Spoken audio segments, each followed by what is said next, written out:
Assim como o elefante, o gaur, o bovídeo mais pesado do mundo, também pertence ao grupo dos mamíferos de grande porte que se tornaram raros e que na Índia sobrevivem apenas em algumas pequenas regiões. Em nenhum outro lugar do subcontinente, uma flora e fauna tão ricas estão reunidas numa área tão restrita. Não raro se vêem periquitos de asas azuis e pássaros de fronte dourada.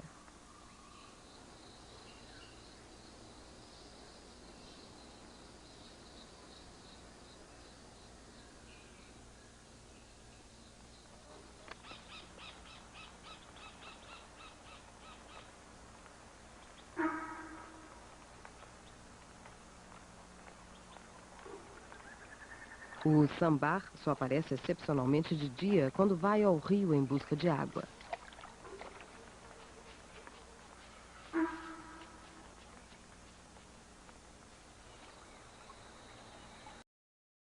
De madeira, as últimas florestas tropicais do sul da Índia estão ameaçadas, pondo em risco plantas e animais únicos no mundo.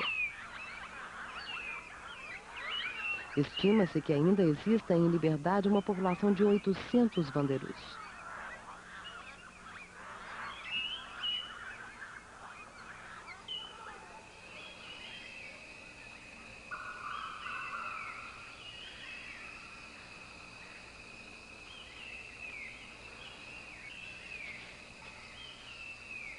Esta espécie só sobreviverá se conseguir manter uma população grande o suficiente para assegurar a longo prazo a variedade genética.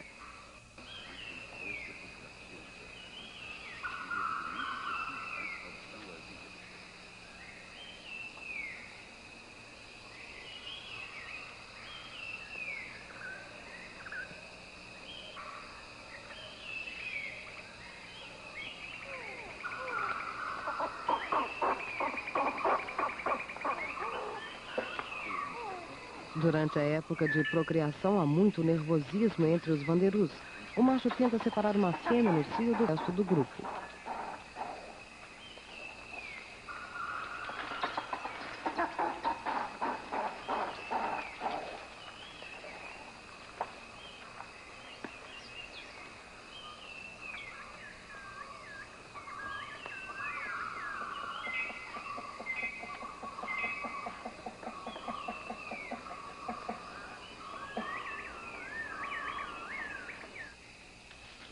Logo depois do acasalamento, a fêmea se separa novamente do macho.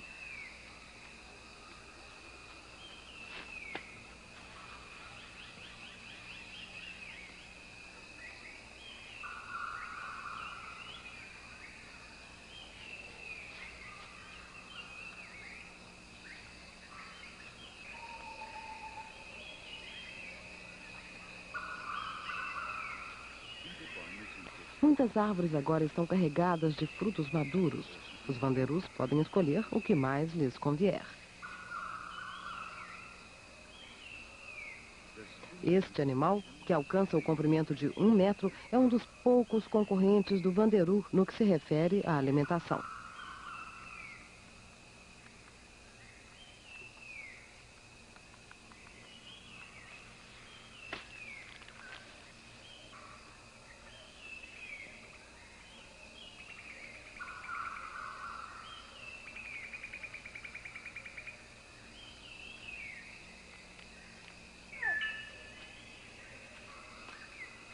Há pouco tempo, especialistas do World Wildlife Fund, fundação dedicada à preservação da vida selvagem, sugeriram um programa de proteção para os vanderus.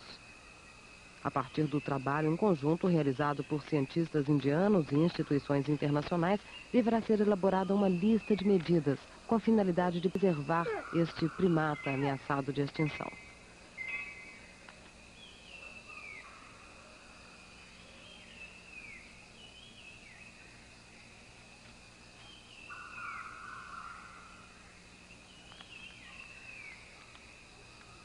Esperamos que a voz meiga do vanderu, semelhante à voz de uma criança, continue enriquecendo por muito tempo a vida na floresta tropical do sul da Índia.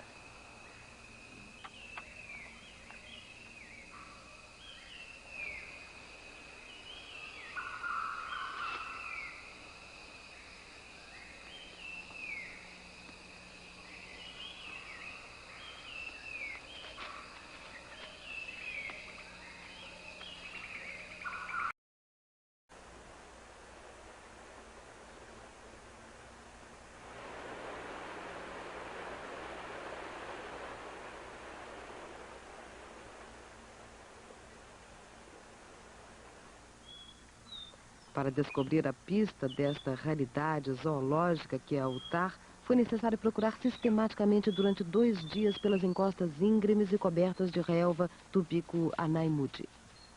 O Thar, um parente das cabras e das ovelhas, vivia em grupos de 10 a 14 animais.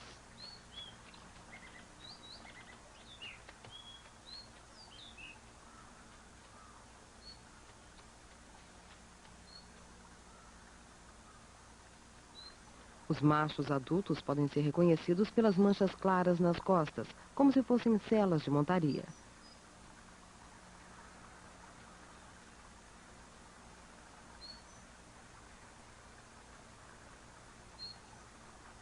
Presume-se que o Thar desta região, parente do Thar do Himalaia, seja uma espécie de relíquia que se refugiou nas alturas das Montanhas Azuis no final da Era Glacial.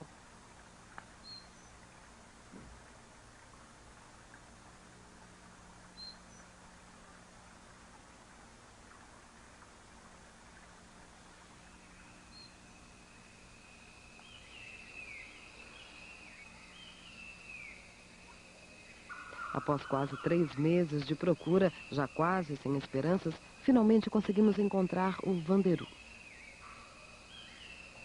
O primeiro encontro na neblina da manhã é, sem dúvida alguma, um espetáculo impressionante.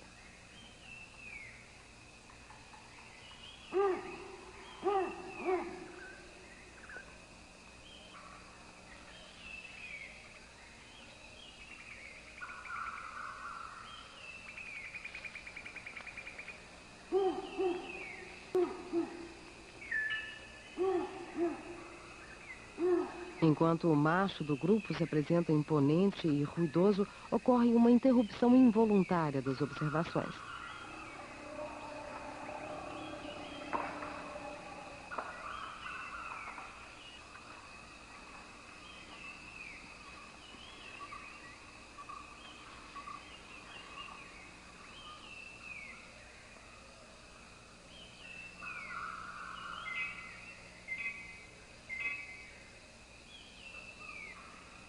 Ao contrário do que esperávamos, os Vanderus quase não se deixam perturbar por nossa presença.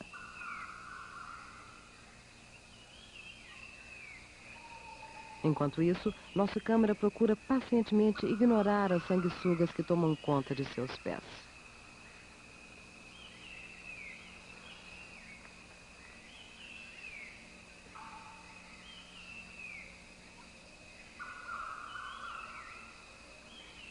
As áreas especialmente úmidas da floresta tropical são o habitat preferido do Vanderu. Aqui ele encontra frutas selvagens de alto valor nutritivo, insetos e pequenos animais necessários para sua sobrevivência. Ao observar o Vanderu macho com sua imponente cabeleira, fica claro por que ele também é conhecido como macaco barbado. Uma outra característica física é o seu rabo, que distingue este macaco arborícola dos outros macacos.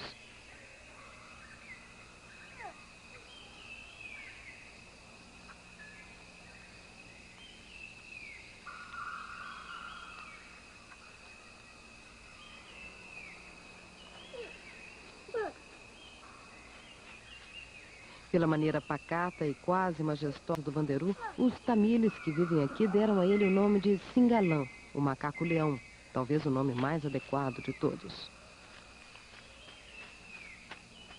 Ao contrário dos langures, na medida do possível, o Vanderu evita saltar nos galhos a grande distância.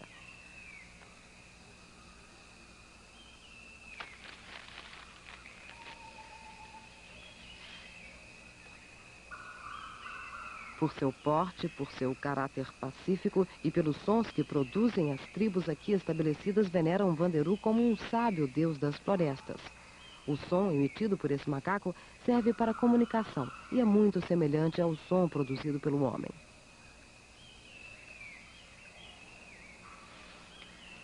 Ao se locomoverem por entre o emaranhado de plantas, tanto em alturas médias como na parte superior das copas das árvores, os Vanderus sempre seguem a mesma trilha.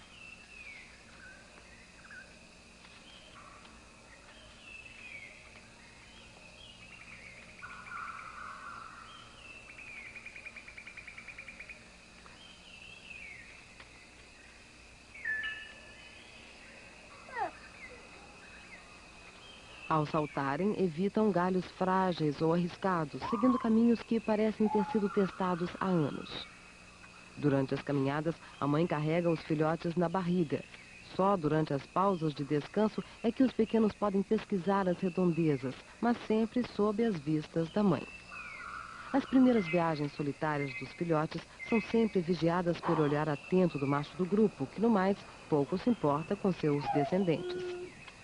Em contrapartida, os pequenos são tão importantes para as jovens fêmeas que estas não perdem uma única oportunidade para cuidarem carinhosamente deles. Aqui, a mãe precisa até mesmo exigir energicamente que lhe devolvam seu filhote.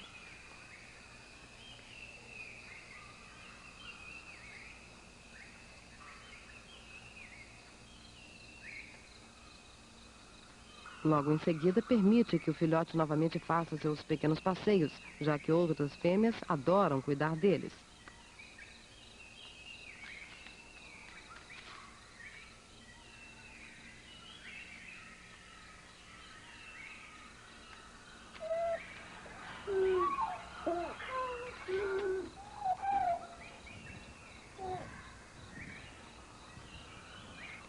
Só ocasionalmente, todos os membros do grupo dos Wanderus se reúnem na mesma árvore para comer.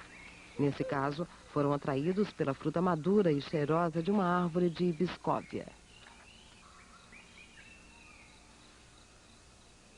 Os Wanderus dependem das frutas de certas espécies de árvores da floresta tropical. Mas os eucaliptos, sem qualquer valor ecológico, e as plantações de chá cada vez mais tomam conta do terreno. Com o auxílio do elefante, a administração florestal conseguiu, mesmo nas regiões montanhosas,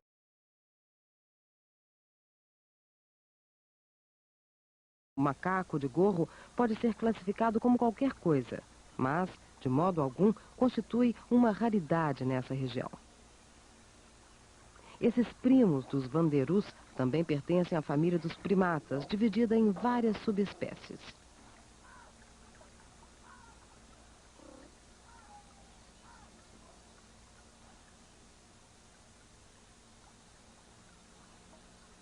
O macaco de gorro habita tanto aldeias e áreas agrícolas como matas de bambu e tropicais. Sem qualquer inibição, os membros desta comunidade exibem sua vida familiar para nossas câmeras.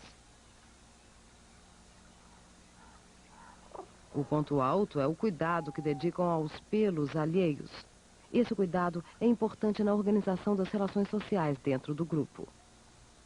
Como os macacos de gorro não nascem todos numa mesma época, encontramos filhotes das mais diferentes faixas etárias.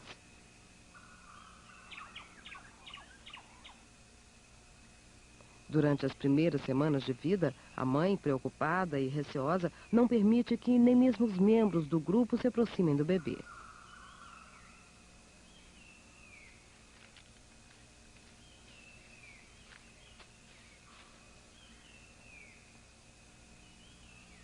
Este animal, que inspeciona um cumpinzeiro, desperta a curiosidade dos macacos de gorro.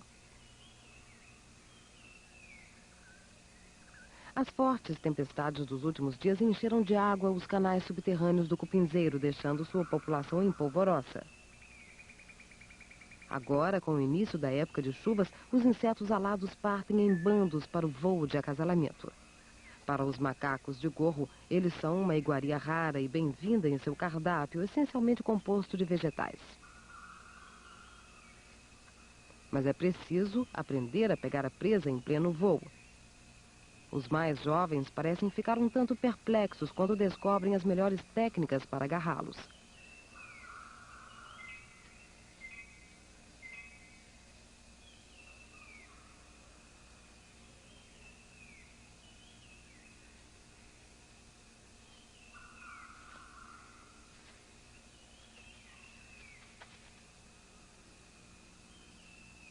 Até mesmo os pássaros parecem interessados em aproveitar essa fonte incomum de alimento.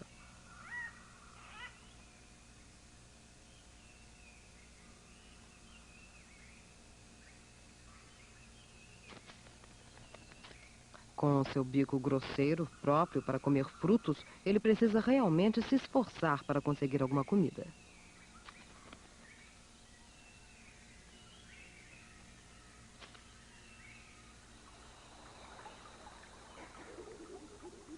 Nas Montanhas Azuis, a floresta tropical frequentemente se reduz a pequenas áreas nos vales dos rios, onde a umidade do ar é suficientemente elevada para abrigar comunidades de plantas bastante sensíveis. Igualmente variadas são as espécies de animais selvagens que se encontram próximas aos rios. O muntjac, que vive solitário ou aos pares, fez seu território junto às margens do rio, nessa vegetação espessa e rasteira. Este pequeno veado, com apenas 50 centímetros de altura, é de uma espécie antiquíssima e pode ser encontrado em todo o sul da Ásia.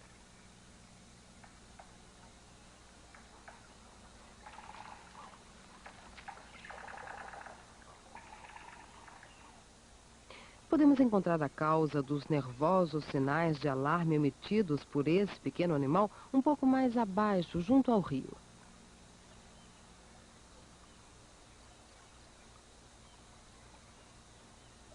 Nem sempre se tem a sorte de encontrar o caçador mais secreto da selva indiana.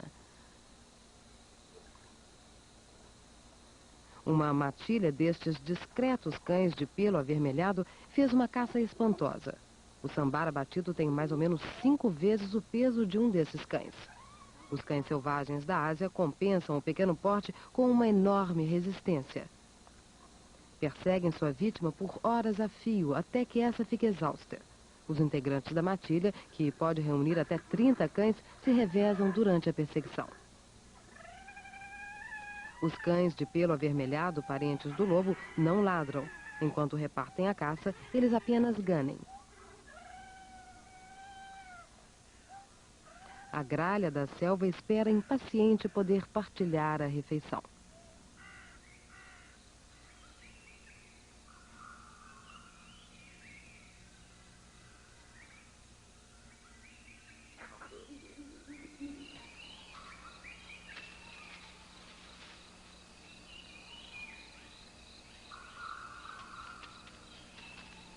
Os langures entram em pânico quando se deparam com o mais temido inimigo, o homem. Quando percebem que o câmera não se deixa impressionar pelos gestos mudos de ameaça, o grupo todo foge imediatamente.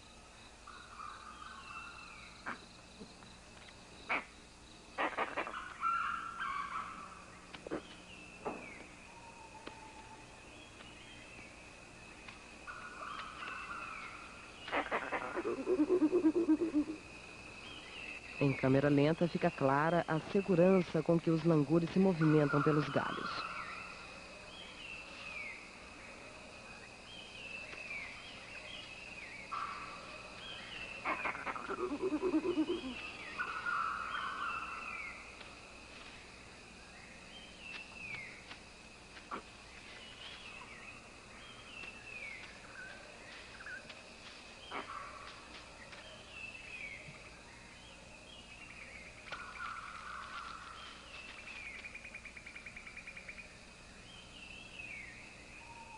Logo, os temerosos macacos se certificam de que os observadores são inofensivos. Parecem distinguir estes visitantes estranhos dos caçadores nativos.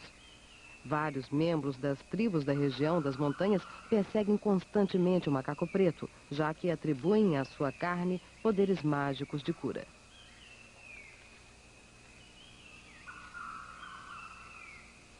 Os langures das Montanhas Azuis pertencem à família dos macacos. Sendo animais que vivem em árvores, eles se especializam em comer folhas. Seu estômago grande, parecido com o de um ruminante, é dividido em várias partes. As folhas de difícil digestão são amolecidas em câmaras de fermentação e dissolvidas com a ajuda de bactérias.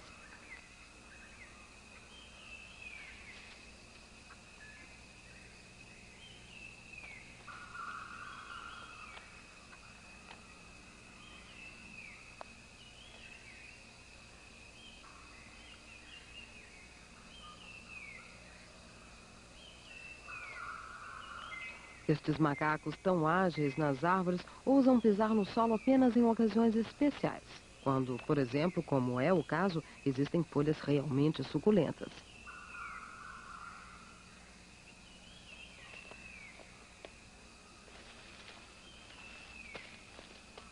Logo depois de devorarem a enorme folha, procuram retornar à segurança subindo ao topo da árvore. A passagem de uma árvore para outra ocorre frequentemente por meio de saltos acrobáticos.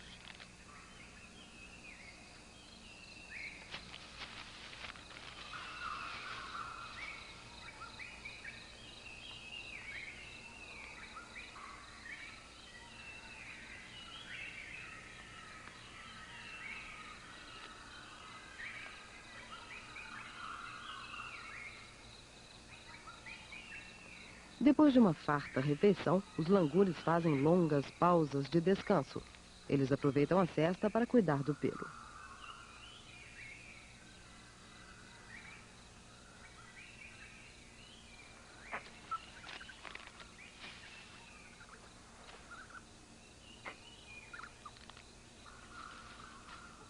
Nos primeiros meses de vida, os filhotes chamam a atenção pela tonalidade alaranjada de seu pelo, como se a própria cor sinalizasse sua necessidade de proteção. Os pequenos macacos de fato correm grande risco. O risco maior é cair durante suas primeiras excursões, já que seu quartinho de bebê fica muitas vezes a 50 metros de altura.